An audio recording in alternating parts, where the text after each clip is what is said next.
السلام عليكم ورحمة الله تعالى وبركاته، إخواني أخواتي الكرام والكريمات.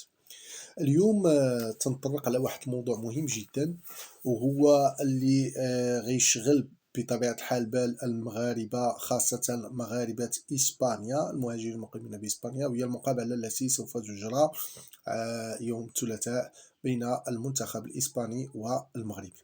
هذا الأمر هذا مهم جدا، وكإعلامي وصحفي أردت أن أوجه رسالة للمغاربة المتواجدين بإسبانيا، لعل رسالتي تكون غير مشفرة وهي واضحة. أولا، التجربة اللي اتخذت من الأحداث الشغب التي كانت ببلجيكا هي تجربة خصنا احنا كمتواجدين بإسبانيا ناخذها بعين الاعتبار، ولكن الفرق بين الطرفين أن الأغلبية الإخوان والأخوات وهذو كلهم تقريبا هما إما بلجيكيين أو حاملين للجنسية البلجيكية، وبالتالي هما بلجيكي الأصل. أما إسبانيا فالغالبية الساحقة إما بأوراق الإقامة أو بدون أوراق الإقامة. هذا واحد الفرق كبير جدا. ثاني حاجة هو أنه الحكومة البلجيكية أو السلطات البلجيكية والمجتمع البلجيكي راه عنده ما يقرب حتى الجيل يمكن الرابع أو الخامس. نحن في إسبانيا يلا عندنا الجيل ما يسمى بالجيل الثاني والثالث على العموم. خامسا هو الأحزاب السياسية في إسبانيا، خاصة الحزب فوكس العنصري، يلتقط كل إشارات سلبية من أجل تحريك المشاعر الإسبانيين، وبالتالي حنا خصنا نكونوا واعيين بهذه المسألة هذه، نعطيو لها القيمة ديالها، ما نعطيوش فرصة للأحزاب العنصرية من أجل تأثير على الحياة الاجتماعية في إسبانيا، والتأثير على صورة المغاربة خاصة المهاجرين. وبالتالي هذه المسألة هذه سواء انتصر المنتخب المغربي وهذا ما نتمناه، أو خسر لا قدر الله، أو انتصرت إسبانيا أو خسرت إسبانيا، يجب أن تكون أفراحنا أفراح عادية حتى لا نكرر ما كان ببلجيكا. أتمنى من الإخوان والأخوات، خاصة الإخوان اللي عندهم الوراق أو اللي ما عندهمش الوراق، تكون عندهم الشجاعة الفكرية أن يعطوا صورة إيجابية للمملكة المغربية، ويعطوا صورة إيجابية للمجتمع المغربي، ويعطوا صورة إيجابية للجالية المغربية. أتمنى صادقا من الإخوان أنهم يشجعوا بلطف، يشجعوا ويحاولوا ما أمكن تكون التشجيعات ديالهم بطبيعة الحال تشجيعات بدون آثار العنف، بدون آثار التخريب، بدون آثار أي صفة من هذه الصفات التي سوف تؤثر لا محالة على مستقبل الهجرة بالمغرب بإسبانيا عفوا. وبالتالي ما تعطيوش فرصة، وأقولها بالوضوح، ما تعطيوش فرصة سواء لأعداء المملكة المغربية أو للأحزاب العنصرية بإسبانيا من أجل أنها تشوه صورة المغاربة، وتعطيونا نهار الثلاث الصورة الإيجابية اللي تنتمناوها كاملين، واللي تنتمناها جميع المغاربة، واللي تنتمناها المهاجرين عبر العالم. هي مقابلة كروية تبقى في حدود الكرة، تبقى كلعبة فيها المنتصر وفيها المنهزم. أتمنى أن تصل هذه الرسالة للجميع، أتمنى أن تكونوا في وعي، وتكونوا الناس اللي توصلوا لهم هذه الرسالات يكونوا عارفين شنو تيديروا في هذا الإطار. النقطة الثانية وهي المهمة، يجب أن نعرف كذلك في المحور الثاني على أنه المواطن والمواطنة، المواطنة والمواطن راه ما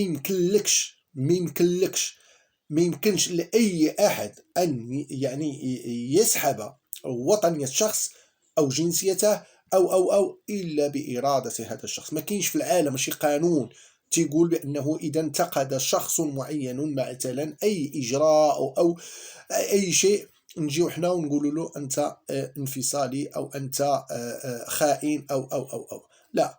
يبقى التطاحن الفكري، يبقى الفكرة بالفكرة، يبقى المعلومات، تبقى الأرقام. هذا هما ما نسميهم بالتطاحن الفكري. هذا التطاحن الفكري ليس بالعكس، المملكة المغربية سوف تكون فرحة سعيدة بهذا التطاحن الفكري. خليو الناس تهضر، خليو الناس تعبر على الآراء ديالها، ما فيها باس إلا عبر شي واحد على الانتقاد ديالو، ما فيها باس إلا عبر على سلوك من سلوكيات شاذة وعبر عن استيائه.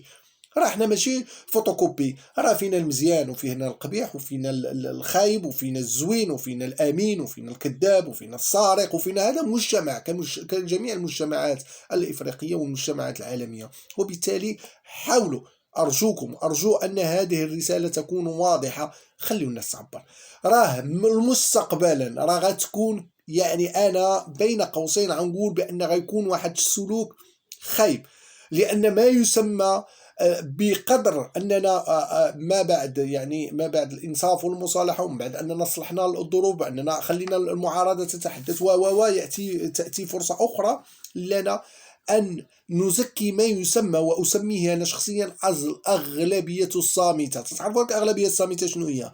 وأنا في الكثير من الأحيان أسميها الأغلبية المنافقة، التي في قلبها حقد دفين وهي لا تعبر عنه، هاي تتصفق. هادو أخطر بكثير من الذين يعبرون عن آرائهم. إخواني، أيها الإخوان المسؤولون، المواطنين، المواطنات، أتمنى أن تصل رسالتي. راه هذاك الذي يعبر عن رأي يبقى رأي، لن يؤثر.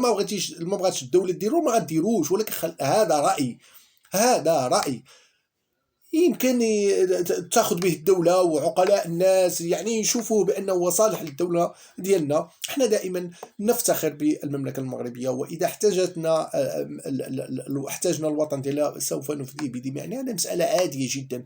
ولكن الذي يضرني والذي يعني أتساءل بشكل كبير جدا، لماذا الآن كاين واحد التصارع، وهذا خطير جدا، واحد التصارع بين المنافقين الصامتين. وأنا أؤكد أن الأغلبية الصامتة، وهي صامتة جالسة في المقاهي لا تتحرك لا تعبر، ويعتقد البعض من المسؤولين أن هذا الشيء اللي واقع وهذا الشيء اللي مزيان. راه حنا تنديروا حقد دفين الداخل النفسي. خليو الناس تعبر لكي نعرف هل هو اتجاه يساري، هل هو اتجاه وسطي، هل هو اتجاه إسلامي، هل هو اتجاه يميني، هل هكذا تكون واضح. تقولك أنا يساري وأتحدث بلغة اليسار، الآخر يتحدث بلغة اليمين. لا، الآن ما بقيناش فاهمين.